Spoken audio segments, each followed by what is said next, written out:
ba kayo sa sinasabing second chance, third chance, or last chance? Maligayang araw ng muling pagkabuhay ni Jesus. Happy Easter everyone! Opo, Pasko po ngayon. At dahil dyan, nais kong bigyan kayo ng aking pamaskong handog na tinatawag na kahalagahan ng Easter ngayong ECQ. Nadarama pa ba ng mamamayang Pilipino? Diyan lang kayo at magbabalik ang aking daily vlog.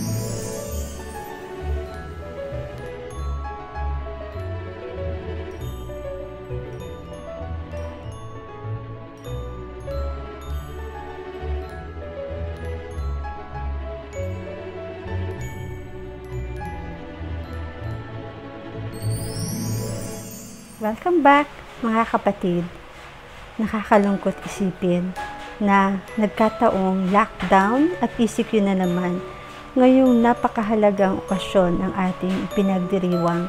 Ito yung mga huling araw at huling linggo ng Kwaresma na kung saan ay ating ginugunita ang mga mahalagang araw sa buhay ng Panginoong Jesus. Ang huling hapunan, ang kanyang anibersaryo ng kanyang kamatayan sa krus, ang Sabado de Gloria, at ang linggo ng muling pagkabuhay. Ang Paschal Triduum, napakahalaga ito sa ating pananampalatayang Kristiyano. Subalit, ngayon pa nagkaroon ng lockdown, ngayon pa nagkaroon ng ECQ, nasarado ang lahat ng mga simbahang Katoliko at ang iba pang simbahan sa Pilipinas. Subalit mga kapatid, hayaan po ninyong ibahagi ko sa inyo ang aking mga pagninilay ngayong panahon ng Kwaresma at kahit ngayong panahon ng Easter. Hayaan niyong ibahagi ko sa inyo ang aking pagninilay sa pamamagitan ng halamang poinsettia na sumasagisag sa Pasko. Ito ang halaman na lagi natin nakikita kung malapit na ang Pasko. Lagi silang nagbibigay ng kulay at saya sa nalalapit ng Pasko. At dahil dito kinausap ko sila, maaari ba kayong manatili hanggang sa Pasko ng pagkabuhay? At ipakita sa buong mundo na maaring araw-araw ay Pasko at maging mabuting taong. Sa kasamang palad, ang isang poinsettia na pinakamamahal ko, siya pang hindi umabot sa Pasko na muling pagkabuhay. Kailangan na niyang putulin ang sanga dahil napabayaan at nilamon na siya ng mga salot na unti-unting pumapatay. Masakit man sa akin pero kailangan ko nang tanggalin lahat ng mga dahon nito. Parang kagaya natin.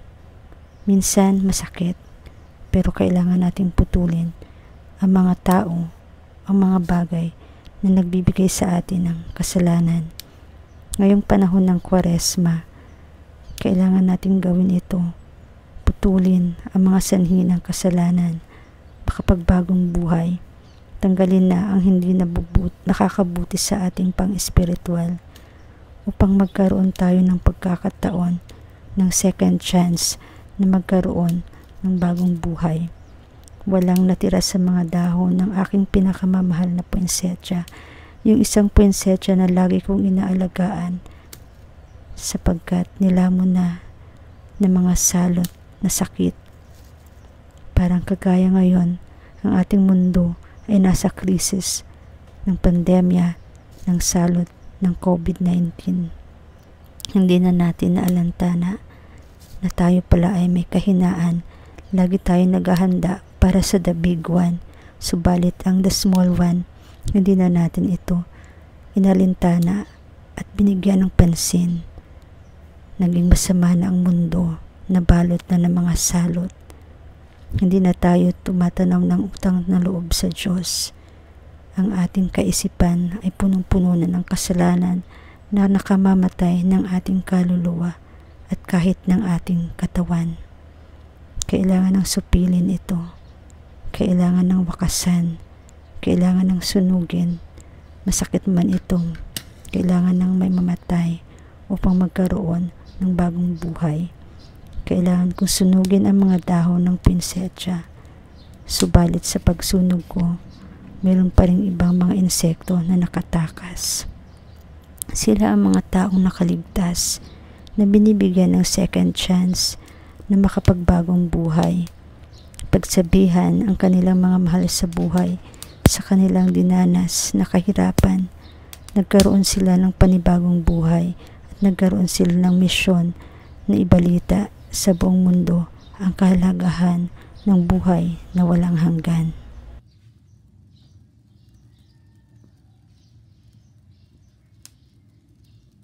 Marami na tayong mga natanggap na mga babala. Marami ng mga himala. Ipinakita na sa atin. Nagngangalit ng apoy ng impyerno. Subalit, patuloy pa rin tayong nagmamatigas. Sumusugal pa rin tayo. At wala tayong pakialam sa nalalapit na wakas. Nawa ang pagkamatay ni Jesucristo sa krus ay magdulot sa atin ng aral. Alalahanin natin sa kabila ng pandemya, makapag-isip tayo na ang lahat ng bagay sa mundo ay may katapusan. Ang kasamaan ay hindi mananatili ng walang hanggan. Magkakaroon ng wakas. Paghandaan natin ito. Ito ang ginagawa natin sa panahon ng Kwaresma. Sana'y napagtagumpayan na natin ito sapagkat araw na ngayon ng Pasko, ng muling pagkabuhay ni Kristo. Tingnan natin ang nagngangalit na apoy na ito na sumasagisag sa impyerno. Hindi man lahat ng tao ay nakakabatid nito. Ang mga taong nakaranas ng sakit, nakaranas ng COVID-19, nakaligtas sila. Binigyan sila ng second chance. Sila ang mga tao ngayon na sana ay magbahagi sa atin ng kanilang mga karanasan at tayo rin ay may matutunan sa kanila. Mahalaga ang pagbabago. Mahalaga ang banal na sakramento. Nakita ng Diyos na ang mundo, ang Sodom at Gomora ay nagngangalit na sa kasamaan. Subalit nakiusap sa kanya si Abraham, kung mayroon man Panginoon na titirang mabuti, susupulin mo ba ang lahat ng mga tao? At sabi ng Panginoon, kung may matitira pa na mabuti sa mundo, hindi ko uubusin ang lahi ng mga tao. Kaya nakaligtas ang angkan ni Abraham at ni Lot. Ngayon, sa aking pagsunog sa mga dahon, may mga insektong nakaligtas. Hindi ko na tinuloy ang sunuging lahat sapagkat nababatid ko na ang Diyos din ay gumagawa ng pagbabago. Mayroon din pagbaraan ng pagbabago sa pamamagitan ng mga sakramento. Ang sakramentong ito ay nagsisimbolo ng tubig. Binubuhusan ng Diyos ng grasya sa pamamagitan ng tubig. Ang mga tao na nakaligtas sa COVID-19, nawa sila ay maging saksi at sila ngayon ang magpatuloy ng misyon. Hindi lulupilin ng Panginoon ang buong sangkatauhan hanggat may natitira pang nabuting tao. Bubuhusan niya ito ng grasya, ng sakramento, nawa makapagbagong buhay ang mga taong mabuti pa at magkaroon sila ng pagkakataon na makatanggap ng grasya. Magkaroon sila ng butas kung saan mapapasukan ng banal na biyaya ng Panginoon. Kagaya din yan sa puno na ating pinuputol. Nagkakaroon ito ng sugat, nagkakaroon ng butas kung saan doon papasok ang grasya, ang mga biyaya ng Diyos upang ang punong malapit ng mamatay ay muli pang mabuhay.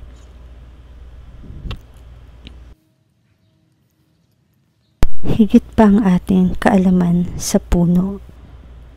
Tayo ay napakahalagang nilalang ng Panginoon. Binigyan na tayo ng kaalaman, ng kakayahang mag-isip, magdesisyon para sa ating sarili. Nawa ay gamitin natin ito.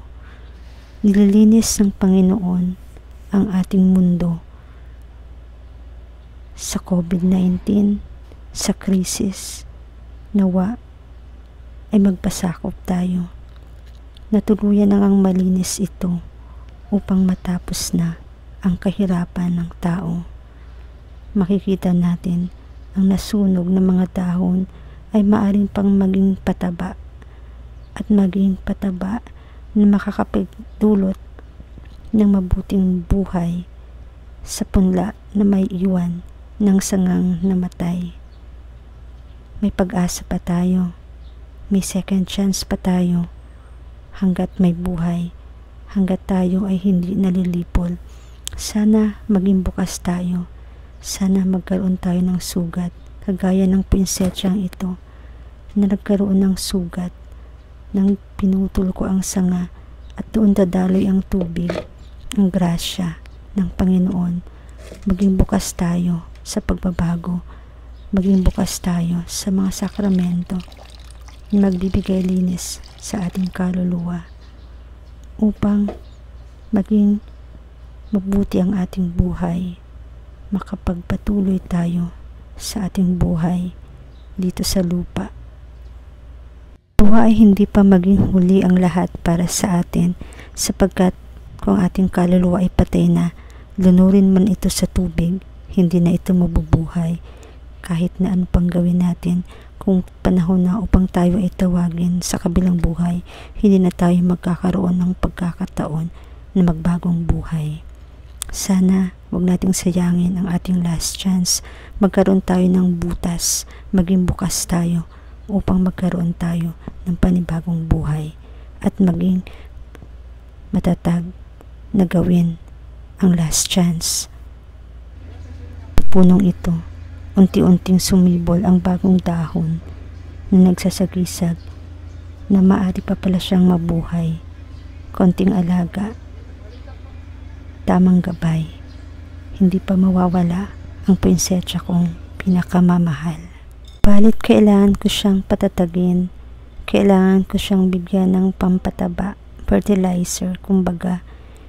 Ang itlog ay nagbibigay ng calcium at magiging pataba. Ito ay pakukuluan, may kasamang tubig. Ito ay simbolo ng mga sakramento, sakramento na nagbibigay ng linis, ang kumpisal, anointing of the sick, confirmation. Ang mga sakramentong ito ang kailangan natin upang lumakas ang ating pananampalataya, lalo na ngayong panahon ng pandemya. Napakahirap gawin, kapatid, subalit kaya natin ito sa tamang gabay ng simbahan. Banda, mayroong pananim na hindi talaga nakaligtas. Lunurin man sila ng mga sakramento at tubig, huli na ang lahat. Buti na lang may natitirang matatag, at ito ang magbibigay ng sigla at inspirasyon sa mga naiwang tao sa mundo. Hindi pa huli ang lahat. Habang buhay pa tayo, maaari pa tayong magbago. Manatili tayo kay Kristo. Siya ang magbibigay sa atin ng tubig na walang hanggan, at ito ang kailangan natin upang lumakas ang ating katawan at mga pang-espiritual.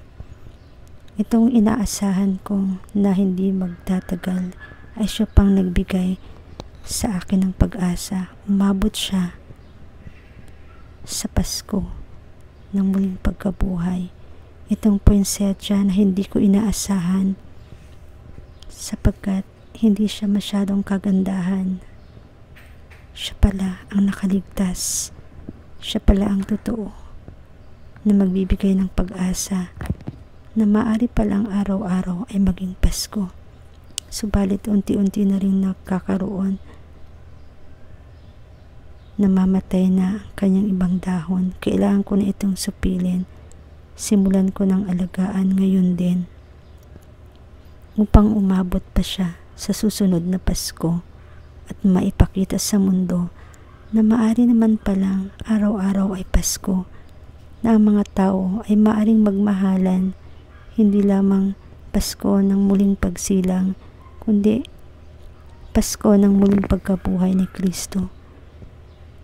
At maging aral nawa ito sa atin na kagaya ng puwensetsyang ito, na maari pa tayong magbago hanggat may butas tayo, bukas ang ating kaisipan, bukas ang ating puso sa mga biyaya ng Diyos. Tingnan nyo, may isa pang pula na nakasurvive, nagpapakita, nagbibigay ng pag-asa na Pasko ay hindi lang December 25.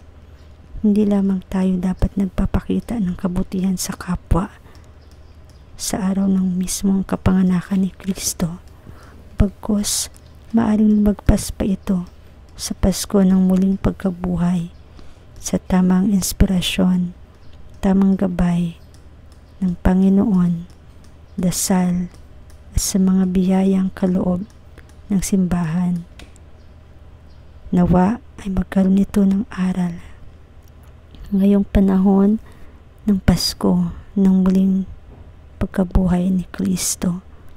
Nawa ay maging inspirasyon ito sa atin na mahalaga pala na kahit na ECQ, pari pa rin pala nating ipagdiwang ang Pasko ng muling pagkabuhay ni Kristo. Sariwain natin ang kahalagahan kung bakit siya ay namatay sa krus at muling nabuhay para sa ating kapatawaran ng ating mga kasalanan. Hindi pa huli ang lahat. Huwag nating sayangin ang second chance, third chance, at huwag na nating antayin ang last chance. Mga kapatid, napakadakila ng pag-ibig ng Diyos sa atin.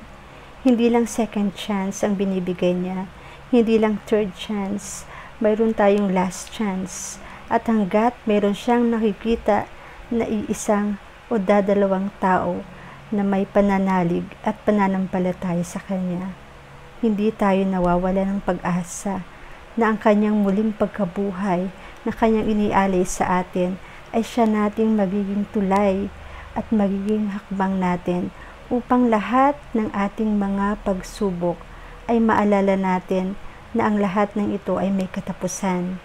At sana ay huwag masayang ang last chance na binibigay sa atin ng Panginoon.